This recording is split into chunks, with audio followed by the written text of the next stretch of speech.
ಯೇಸು ಕೈ ಬಿಡನು ದೈನಂದಿನ ಸತ್ಯವೇದ ಅಧ್ಯಯನಕ್ಕೆ ನಿಮ್ಮೆಲ್ಲರನ್ನು ಆಹ್ವಾನಿಸುತ್ತೇನೆ.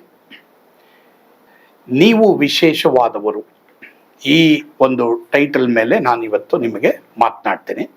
ಇದಕ್ಕಾಗಿ ಆಧಾರವಾಗಿ ತೆಗೆದುಕೊಂಡಿರುವಂಥ ಸತ್ಯವೇದ ಭಾಗ ಮತ್ತಾಯನ ಬರೆದ ಸುವಾರ್ತೆ 6ನೇ ಅಧ್ಯಾಯ 25ನೇ ವಚನ. ಮತ್ತೆ ಮುಂದಿನ ವಚನಗಳನ್ನು ಸಹ ನಾವು ನೋಡೋಣ. ಓದ್ಕೊಳ್ಳೋಣವಾ? ಈ ಕಾರಣದಿಂದ ನಮ್ಮ ಪ್ರಾಣಧಾರಣೆಗೆ ಏನು ಊಟ ಮಾಡಬೇಕು, ಏನು ಕುಡಿಯಬೇಕು, ನಮ್ಮ ದೇಹ ರಕ್ಷಣೆಗೆ ಏನು ಒದ್ದುಕೊಳ್ಳಬೇಕು ಎಂದು ಚಿಂತೆ ಮಾಡಬೇಡ್ರಿ ಎಂಬುದಾಗಿ ನಿಮಗೆ ಹೇಳುತ್ತೇನೆ. ಊಟಕ್ಕಿಂತ ಪ್ರಾಣವು, ಉಡುಪಿಗಿಂತ ದೇಹವು ಮೇಲಾದದ್ದಲ್ಲವೇ?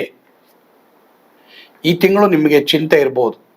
ಮಕ್ಕಳಿಗೆ ಸ್ಕೂಲ್ಗಾಗಲಿ ಕಾಲೇಜ್ಗಾಗಲಿ ಯಾವ ರೀತಿ ಫೀಸ್ ಕಟ್ಟಬೇಕು, ಅಥವಾ ಮಕ್ಕಳನ್ನು ನಾವು ಯಾವ ರೀತಿ ಸಾಕಬೇಕು, ಕುಟುಂಬವನ್ನು ಯಾವ ರೀತಿ ನಾನು ನಡೆಸಬೇಕು, ಮತ್ತು ಹಲವಾರು ವಿಷಯದ ಬಗ್ಗೆ ನಿಮಗೆ ಚಿಂತೆ ಇರ್ಬೋದು. ಚಿಂತೆ ಅನ್ನೋದು ಸಾಧಾರಣವಾಗಿ ಎಲ್ಲರಿಗೂ ಬರುವುದು ಸಹಜ. ಯಾಕಂದರೆ ಈ ಲೋಕದಲ್ಲಿ ನಮ್ಮೆಲ್ಲರಿಗೂ ಒಂದೊಂದು ಜವಾಬ್ದಾರಿಕೆ ಇದೆ. ನಾವೆಲ್ಲರೂ ಅನೇಕ ಥರದ ಬಿಲ್ಗಳನ್ನು ಪಾವತಿ ಮಾಡಲೇಬೇಕು, ಅದನ್ನು ನಾವು ಕಟ್ಟಲೇಬೇಕು. ಸೊ ಹೀಗಾಗಿ ನಮಗೇನಾಗುತ್ತೆ, ಚಿಂತೆ ಬರ್ತದೆ. ಊಟ, ಉಡುಪು, ಏನು ಹೊತ್ಕೊಳ್ಬೇಕು, ಇದು ಬಹಳ ಪ್ರಾಮುಖ್ಯವಾದಂಥ ಒಂದು ದೈನಂದಿನ ನೀಡಿಕೆ ಆಗಿರ್ತದೆ. ಆದರೆ ಇಲ್ಲಿ ಯೇಸು ಸ್ವಾಮಿ ಏನು ಹೇಳ್ತಾ ಇದ್ದಾರೆ, ಅದರ ಬಗ್ಗೆ ನೀವು ಚಿಂತೆ ಮಾಡಬೇಡ್ರಿ, ಯಾಕಂದರೆ ಅದು ಯೇಸು ಸ್ವಾಮಿಗೆ ಗೊತ್ತು. ಸರಿ, ಈಗ ನೀವು ಪ್ರಶ್ನೆ ಕೇಳಬಹುದು, ಚಿಂತೆ ಮಾಡದೆ ಇರೋದು ಹೇಗೆ? ಅದು ದೈನಂದಿನ ಕರ್ತವ್ಯ ಅಲ್ವಾ, ನೀಡಿಕೆ ಅಲ್ವಾ? ನಾನು ನಿಮಗೊಂದು ಪ್ರಶ್ನೆ ಕೇಳ್ತೀನಿ. ಚಿಂತೆ ಮಾಡಿ ಯಾವುದಾದ್ರೂ ಒಂದು ಕಾರ್ಯನ ನಾನು ನೀನು ಸಾಧಿಸೋಕ್ಕಾಗುತ್ತಾ? ಈಗ ನನಗೂ ಕೆಲವು ಸಲ ಚಿಂತೆ ಬಂದದ್ದುಂಟು, ಬರುವುದು ಉಂಟು. ಆದರೆ ಅಂಥ ಟೈಮ್ನಲ್ಲಿ ದೇವರು ನನಗೆ ಈ ವಾಕ್ಯದ ಮೂಲಕ ಕಲಿಸಿದ್ದಾರೆ, ಅನೇಕ ಅನುಭವಗಳ ಮೂಲಕ ನನಗೆ ಕಲಿಸಿದ್ದಾರೆ. ಚಿಂತೆ ಮಾಡೋ ಬದಲು ನಾವು ಏನು ಮಾಡಬೇಕು ಅನ್ನೋದು ಬಹಳ ಪ್ರಾಮುಖ್ಯ. ಅದನ್ನು ನಾನು ಈ ಸಂದೇಶದ ಕಡೆಯಲ್ಲಿ ನಿಮಗೆ ಹೇಳ್ತೀನಿ. ಆದರೆ ಈಗ ಯಾಕೆ ನಾವು ಚಿಂತೆ ಮಾಡಬಾರ್ದು ಎಂಬುದಾಗಿ ನಾವು ನೋಡುವಾಗ, ಈ ವಾಕ್ಯದ ಪ್ರಕಾರ ನಾವು ದೇವರಿಗೆ ವಿಶೇಷವಾದವರು. ಅಂದರೆ ದೇವರ ಇಡೀ ಸೃಷ್ಟಿಯಲ್ಲಿ ದೇವರಿಗೆ ವಿಶೇಷವಾದವರು ನಾವು. ಆದ್ದರಿಂದ ನಾವು ಯಾವ್ಯಾವುದರಲ್ಲಿ ಯಾವುದಕ್ಕಿಂತ ವಿಶೇಷವಾದವರು ಅನ್ನೋದನ್ನ ನಾವು ಈ ಸಂದರ್ಭದಲ್ಲಿ ಧ್ಯಾನ ಮಾಡೋಣ. ಅವಾಗ ನಮಗೆ ಚಿಂತೆ ಅನ್ನೋದು ಹೊರಟೋಗ್ತದೆ. ಸರಿ, ಒಂದನೇದಾಗಿ 26ನೇ ವಚನದಲ್ಲಿ, ಈ ಮತ್ತಾಯನ ಬರೆದ ಸುವಾರ್ತೆ 6ನೇ ಅಧ್ಯಾಯ 26ನೇ ವಚನದಲ್ಲಿ, ಆಕಾಶದಲ್ಲಿ ಹಾರಾಡುವ ಹಕ್ಕಿಗಳನ್ನು ನೋಡ್ರಿ. ಅವು ಬಿತ್ತುವುದಿಲ್ಲ, ಕೊಯ್ಯುವುದಿಲ್ಲ, ಕಣಜದಲ್ಲಿ ತುಂಬಿಟ್ಟುಕೊಳ್ಳುವುದಿಲ್ಲ, ಆದಾಗ್ಯೂ ಪರಲೋಕದಲ್ಲಿರುವ ದೇವರು ತಂದೆಯು ಅವುಗಳನ್ನು ಸಾಕಿ ಸಲಹುತ್ತಾನೆ. ಅವುಗಳಿಗಿಂತ ನೀವು ಹೆಚ್ಚಿನವರಲ್ಲವೋ? ಹಾಗಾದರೆ ಮೊದಲನೇದಾಗಿ ನಾವು ಆಕಾಶದ ಪಕ್ಷಿಗಳಿಗಿಂತಲೂ ವಿಶೇಷವಾದವರು. ಈಗ ಆಕಾಶದ ಪಕ್ಷಿಗಳನ್ನ ನಾವು ಧ್ಯಾನ ನೋಡೋದಾದ್ರೆ ಎಷ್ಟೋ ಲಕ್ಷಗಟ್ಟಲೆ, ಕೋಟಿಗಟ್ಟಲೆ ಆಕಾಶದ ಪಕ್ಷಿಗಳಿವೆ. ಅವೆಲ್ಲಕ್ಕೂ ಊಟವನ್ನು ಕೊಡ್ತಾರವ್ರು ಯಾರು? ಸೃಷ್ಟಿ ಮಾಡಿದಂಥ ದೇವರಲ್ವಾ? ಹಾಗಾದರೆ ಇವತ್ತು ಇದ್ದು ನಾಳೆ ಆ ಪಕ್ಷಿಗಳಿರ್ತದೋ ಏನೋ, ಅದಕ್ಕೆ ಆತ್ಮ ಇಲ್ಲ. ಅದಕ್ಕೆ ದೇವರು ಉಡಿಸಿ ತೊಡಸ್ತಾರೆ ಅಂದರೆ, ತನ್ನ ಜೀವಶ್ವಾಸವನ್ನೇ ಊದಿದಂಥ ತನ್ನ ಮಕ್ಕಳಾದ ನಾವು ಅವುಗಳಿಗಿಂತ ವಿಶೇಷವಾದವರಲ್ವಾ? ಹಾಗಾದರೆ ದೇವರಿಗೆ ಇದೆಲ್ಲ ಲೇಸಾದ ಕಾರ್ಯ. ಯಾವುದು? ಊಟ, ಬಟ್ಟೆ, ಮನೆ, ಸ್ಕೂಲ್ ಫೀಸು, ಇದು ಪ್ರತಿಯೊಂದು. ಅದರಿಂದ ನಾವು ಚಿಂತೆ ಮಾಡಿದ್ರೆ ಸೈತಾನಿಗೆ ಸಂತೆ ಆಗುತ್ತೆ. ಆದರೆ ನಾವು ಚಿಂತೆ ಮಾಡದೆ ಹೋದರೆ ದೇವರು ನಮ್ಗೇನು ಮಾಡ್ತಾರೆ? ಒದಗಿಸ್ಕೊಡ್ತಾರೆ. ಯಾಕೆ? ನಾವು ಯಾರು? ವಿಶೇಷವಾದವರು. ಪ್ರಿಯ ದೇವರ ಮಕ್ಕಳೇ, ಆಕಾಶದ ಪಕ್ಷಿಗಳಿಂತಲೂ ನೀವು ವಿಶೇಷವಾದವರು. ಎರಡನೇದಾಗಿ ನಾವು ನೋಡೋಣ, ಯಾಕೆ ಚಿಂತೆ ಮಾಡಬಾರ್ದು, ಯಾವುದಕ್ಕಿಂತ ನಾವು ವಿಶೇಷವಾದವರು. ನಾವು ಸತ್ಯವೇದದಲ್ಲಿ ಇನ್ನೊಂದು ವಾಕ್ಯ ನೋಡುವಾಗ, ಇಬ್ರಿಯ 2:16, ಆತನು ದೇವದೂತರನ್ನು ಹಿಡಿದವನೆಂದು ಬರೆದಿಲ್ಲ, ಅಬ್ರಹಾಮನ ಸಂತತಿಯನ್ನು ಕೈ ಹಿಡಿದಿದ್ದಾನೆ. ಹಾಗಾದರೆ ಈ ವಾಕ್ಯದ ಪ್ರಕಾರ ಅಬ್ರಹಾಮನ ಸಂತತಿಯನ್ನು ಕೈ ಹಿಡಿದಿದ್ದಾರೆ, ದೇವದೂತರ ಕೈಯನ್ನು ದೇವರು ಹಿಡಿದಿಲ್ಲ ಅಂತ ಬರೆಯಲ್ಪಟ್ಟಿದೆ. ಇದರ ಅರ್ಥ ಏನು ಗೊತ್ತಾ? ದೇವದೂತರಿಗಿಂತ ನಾವು ವಿಶೇಷವಾದವರು. ಮತ್ತು ದೇವದೂತರನ್ನ ನಾವು ನೋಡ್ಬಿಟ್ರೆ ಏನೋ ಒಂದು ದೊಡ್ಡ ಒಂದು ಸಾಧನೆಯನ್ನು ನಾನು ಮಾಡಿಬಿಟ್ಟೆ ಎಂಬುದಾಗಿ ನಾವು ಅನೇಕ ವೇಳೆ ಹೇಳ್ಕೊಳ್ಳೋದುಂಟು. ದೇವದೂತರನ್ನ ದೇವರು ನಮಗೆ ಕಾವಲಾಗಿ ಕೊಟ್ಟಿದ್ದಾರೆ, ನಮ್ಮ ಪ್ರೊಟೆಕ್ಷನ್ಗೋಸ್ಕರವಾಗಿ ಕೊಟ್ಟಿದ್ದಾರೆ, ನಮಗೆ ಅನೇಕ ಕಾರ್ಯಗಳು ಮಾಡೋದಕ್ಕೋಸ್ಕರವಾಗಿ ಕೊಟ್ಟಿದ್ದಾರೆ. ಆದರೆ ಆ ದೇವದೂತರಿಗಿಂತ ನಾವು ವಿಶೇಷವಾದವರು. ಆದ್ದರಿಂದ ನಾವು ಚಿಂತೆ ಮಾಡಬಾರ್ದು. ಸರಿನಾ? ಅದು ಎರಡನೇದಾಗಿ. ಮೂರನೇದಾಗಿ ನಾವು ನೋಡುವಾಗ ಇಬ್ರಿಯದವ್ರಿಗೆ ಬರೆದ ಪತ್ರಿಕೆ 11ನೇ ಅಧ್ಯಾಯ 40ನೇ ವಚನ, ಇವರೆಲ್ಲರೂ ನಂಬಿಕೆಯ ಮೂಲಕ ಒಳ್ಳೆ ಹೆಸರನ್ನು ಸಂಪಾದಿಸಿಕೊಂಡಿದ್ದರು, ವಾಗ್ದಾನದ ಫಲವನ್ನು ಹೊಂದಲಿಲ್ಲ. ದೇವರು ನಮಗೋಸ್ಕರ ಶ್ರೇಷ್ಠವಾದ ಭಾಗ್ಯವನ್ನ ಏರ್ಪಡಿಸಿ ನಾವಿಲ್ಲದೆ ಅವರು ಸಿದ್ಧಿಗೆ ಬರಬಾರದೆಂದು ಸಂಕಲ್ಪಿಸಿದನು. ಈ ವಾಕ್ಯ ಹಳೆ ಒಡಂಬಡಿಕೆ ಭಕ್ತರನ್ನ, ಪ್ರವಾದಿಗಳನ್ನ ಸೂಚಿಸುವಂತದ್ದಾಗಿದೆ. ಹಾಗಾದ್ರೆ ಹಳೆ ಒಡಂಬಡಿಕೆ ಭಕ್ತರು, ಪ್ರವಾದಿಗಳು ಇವರೆಲ್ಲರೂ ನಾವು ಇವತ್ತು ಕೃಪೆಯ ಕಾಲವನ್ನು ಅನುಭವಿಸ್ತಾ ಇದೀವಲ್ಲ, ಅದನ್ನ ಅವರು ಎದುರು ನೋಡಿದವರು. ಆ ವಾಗ್ದಾನವನ್ನ ದೇವರವರು ಮಾಡಿದ್ರು, ಆದ್ರೆ ಆ ಫಲವನ್ನು ಅವ್ರು ನೋಡಲಿಲ್ಲ. ನಾವು ಅನುಭವಿಸ್ತಾ ಇದ್ದೀವಿ. ಇದರ ಅರ್ಥ ಏನು? ಹಳೆ ಒಡಂಬಡಿಕೆ ಭಕ್ತರಿಗಿಂತ ನಾವು ವಿಶೇಷವಾಗಿದ್ದೇವೆ ಎಂಬುದಾಗಿ ನಾವು ಈ ವಾಕ್ಯದಲ್ಲಿ ನೋಡೋರಾಗಿದ್ದೇವೆ. ಕಡೆಯದಾಗಿ ನಾವು 1 ಪೇತ್ರ 4ನೇ ಅಧ್ಯಾಯ 14ನೇ ವಚನದಲ್ಲಿ ನೋಡುವಾಗ, ನೀವು ಕ್ರಿಸ್ತನ ಹೆಸರಿನ ನಿಮಿತ್ತ ನಿಂದೆಗೆ ಗುರಿಯಾದರೆ ಧನ್ಯರೇ, ತೇಜೋಮಯನಾದ ಆತ್ಮನಾಗಿರುವ ದೇವರಾತ್ಮನು ನಿಮ್ಮಲ್ಲಿ ನೆಲೆಗೊಂಡಿದ್ದಾನಲ್ಲ. ಹಾಗಾದ್ರೆ ಈ ವಾಕ್ಯ ನಮ್ಗೆ ಏನ್ ತೋರಿಸ್ತದೆ ಎಂಬುದಾಗಿ ನಾವು ನೋಡುವಾಗ ಪ್ರಿಯರೇ, ಈ ವಾಕ್ಯ ನಮಗೆ ತೋರಿಸುವಂಥದ್ದು ನಾವು ಆತ್ಮನ ಅಭಿಷೇಕವನ್ನು ಹೊಂದಿರುವುದರಲ್ಲಿ ವಿಶೇಷವಾದವರು. ಹಳೆ ಒಡಂಬಡಿಕೆಯಲ್ಲಿ ಪವಿತ್ರಾತ್ಮನು ಆ ಭಕ್ತರ ಮೇಲೆ ಇಳಿದು ಬರ್ತಾ ಇದ್ರು, ಆದರೆ ಈಗ ಪವಿತ್ರಾತ್ಮ ನಮ್ಮಲ್ಲಿ ನೆಲೆಗೊಂಡಿದ್ದಾರೆ.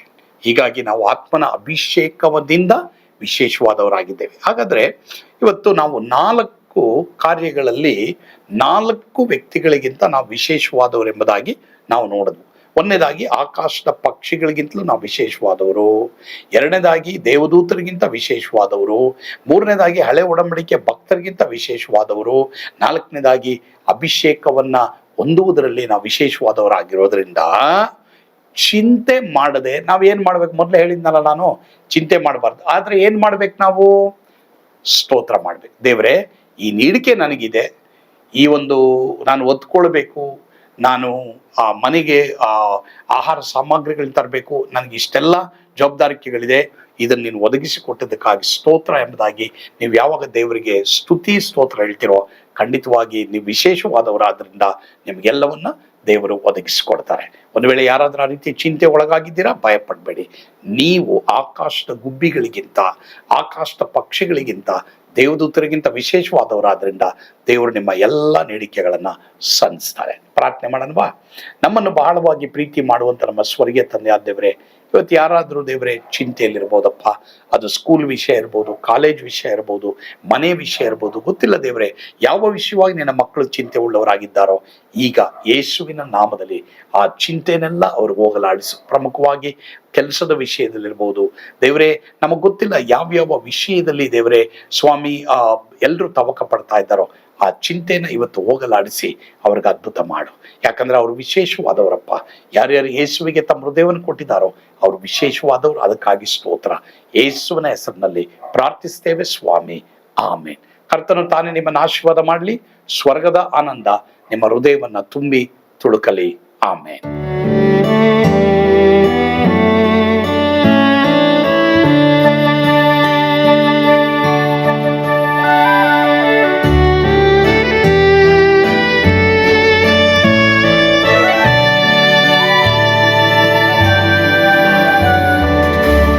ಎಂತ ಅದ್ಭುತವಾದ ದಿನ, ನಾನೆಂದಿಗೂ ಮರೆಯೇನು.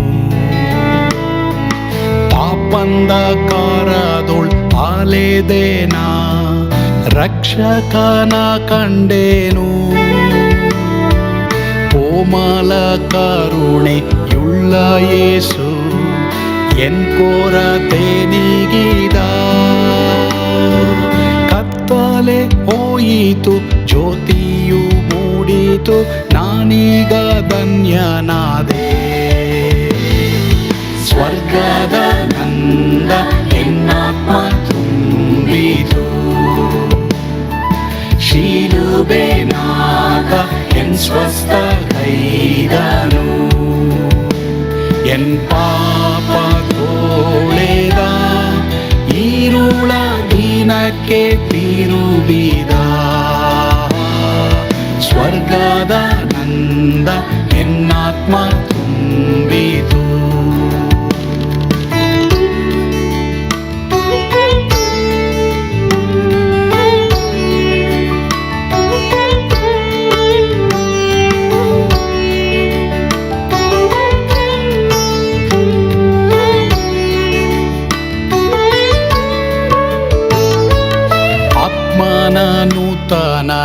ಜನ್ಮದಿಂದ ದೇವಪುತ್ರನಾದೇನು. ನೀತಿ ನಿರ್ಣಯವ ಹೊಂದಿದೇನು, ಭಾಗ್ಯವಂತನಾದೇನು. ಪಾಪಾತ್ಮನಾಗಿ ನಾ ಬಂದಾಗಲೇ ಆಶೀರ್ವಾದ ಸಿಕ್ಕಿತು. ಕೃಪೆಯ ಮೂಲವೇ ರಕ್ಷಣೆ ಹೊಂದಿದೆ, ಸುನಾಮ ಕೊಂಡಾಡುವೆ. ಸ್ವರ್ಗದ ನಂದ ಎನ್ನಾತ್ಮ ತುಂಬಿತು, ಶಿಲುಬೆನಾಥ ಎನ್ ಸ್ವಸ್ಥಗೈದನು. ಎನ್ ಪಾಪ ತೋಳೆದ ಈರುಳ ದಿನಕ್ಕೆ ತಿರುಗಿದ. ಸ್ವರ್ಗದ ನಂದ ಎನ್ನಾತ್ಮ ತುಂಬಿತು.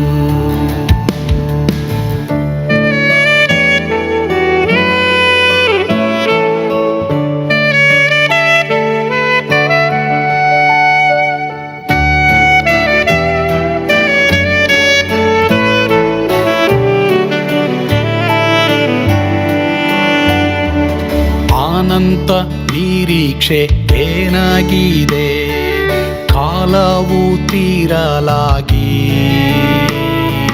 ಸ್ವರ್ಗದ ಭವ್ಯ ಬಿಡಾರದಲ್ಲಿ ನಿತ್ಯವಾಗಿ ಇರುವೆ. ಶಿಲುಬೆ ನನಗೆ ಆಶ್ರಯವೇ, ನಂಬಿಕೆಗಾಧಾರವೇ. ನಿತ್ಯ ಐಶ್ವರ್ಯವ ದಿವ್ಯಾಶೀರ್ವಾದವ ಕರ್ತ ಇವನೇ ನಗೆ. ಸ್ವರ್ಗದ ನಂದ ಎನ್ನಾತ್ಮ ತುಂಬಿತು, ಶಿಲುಬೆನಾಥ ಎನ್ ಸ್ವಸ್ಥಗೈದನು. ಎನ್ ಪಾಪ ತೋಳೆದ ಈರುಳ ದಿನಕ್ಕೆ ತಿರುಗಿದ.